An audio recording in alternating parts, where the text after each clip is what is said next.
Ayan guys, ganito ang manghuli ng isda sa laot. Lakas pa ng hangin. Yun ang nakakahirap pa yun, nakakaano, lula yung alon malalakas. Dito kakadalawang ano pa lang, suka pa lang. Kakadalawang suka pa lang ako.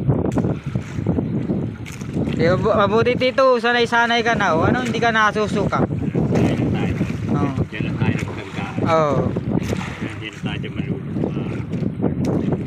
Pero nung una mo po dito na ano, ikaw ay naglaot, hindi talaga ikaw nagsuka. Isang bis na ako dyan na lula. Hanggang yan, dilaw-dilaw. Ano laot? Ako doon sa tiyuhin ko. Nasanay ka na lang mo dito, ano? Nasanay na. Araw-araw na lang ay. Sinasakyan pa namin ay walang katig. Walang katig? Na malaki. Parang mahirap po yun, ano, walang katig. Okay, yung malikot. Ito yung pagkalula ko talagang pinabukasan sama na naman. Wala Tama. na. Hindi na ako nalula hanggang ngayon. Yun, tuloy-tuloy na yun. Bakas naman ang talaga. Kaya wag lang talagang susuko, ano. Hindi. Hindi. Talagang naalis naman yung lula na yan.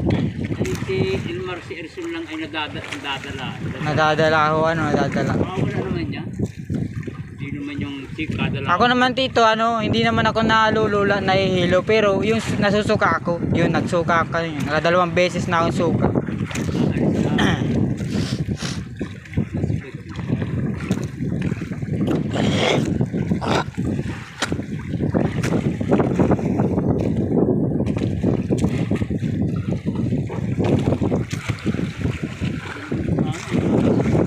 Lakas ng alon na yun.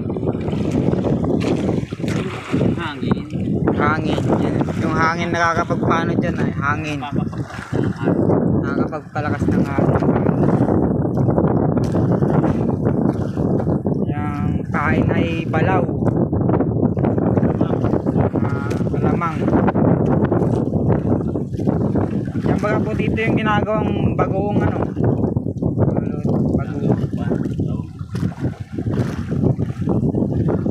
Binabayo. Binabayo. Yun.